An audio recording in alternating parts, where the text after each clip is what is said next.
Hello everyone. Welcome to our lesson today. How are you doing, Jake? Hi Emma, I'm doing great, thank you. Excited to talk about travel today. Me too. Traveling is such a wonderful way to experience different cultures. What about you? Where have you traveled recently? I just got back from Japan.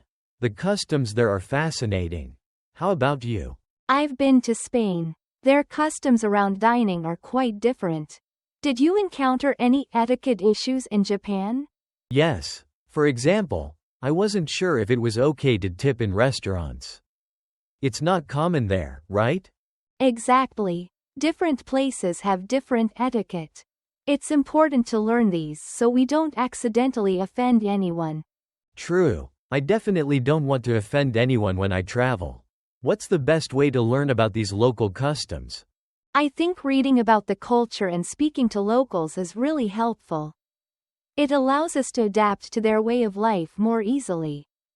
That makes sense. So, what are some key customs we should know about when traveling?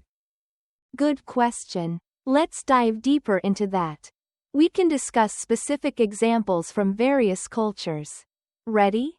Absolutely. Let's get started. I love sharing travel tips. Awesome. First, I'd like to talk a bit about how culture influences our communication. This is crucial for cross-cultural interactions. Yeah, communication is key. How do we start? We can look at some examples. For instance, in China, it's customary to greet with a bow, while in the UK, a handshake is common. That's interesting. In the US, we also shake hands, but sometimes people give hugs. Exactly. And that's a custom that may surprise some travelers.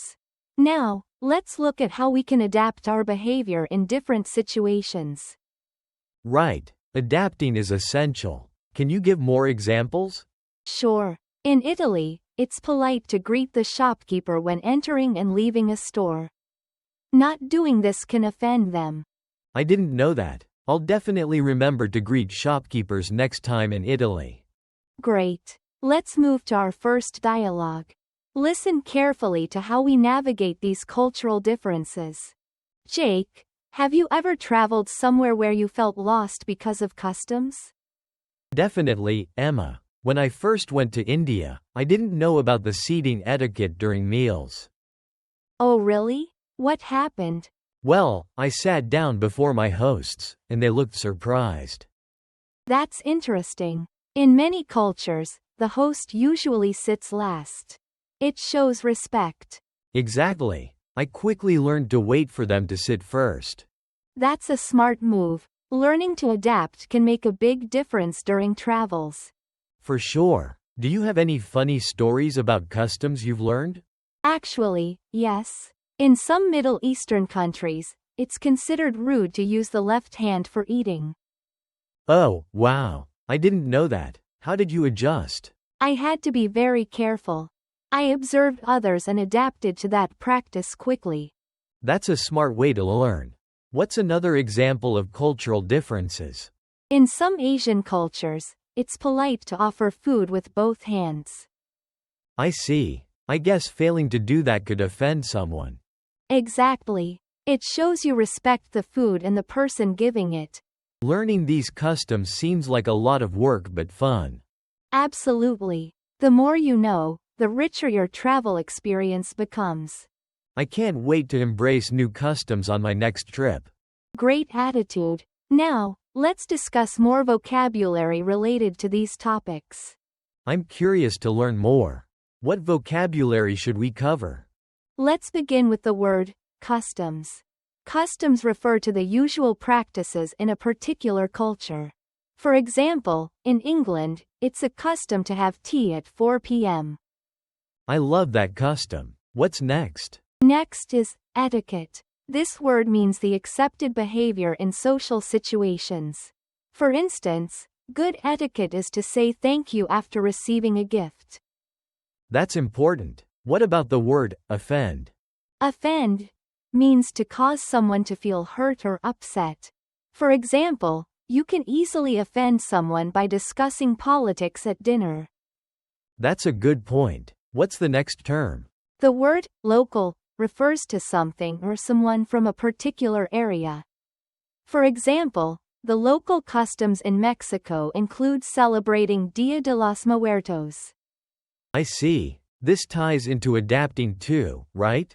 Exactly. Adapt means to adjust to new conditions. For instance, travelers must adapt to the local customs quickly. These are great words. What should we do next? Now let's practice with some questions. I'll ask a question, and you can answer. All right, I'm ready. What does the word customs mean? It refers to the usual practices in a culture. Correct. How about etiquette? It means the accepted behavior in social situations. Well done. What could happen if you offend someone while traveling? They might feel hurt or upset. Exactly. Can you give an example using the word local? Sure, the local food was delicious when I traveled to Thailand. Excellent. Last question. How can travelers adapt? Travelers can adapt by learning about the customs before they arrive. Fantastic. You really grasped the concepts today. Thanks, Emma. I had a great time discussing these topics. Me too. Remember, the more we know, the better travelers we become. Next lesson, we'll explore travel tips and safety. I can't wait to learn more. See you next time. Goodbye everyone. Safe travels.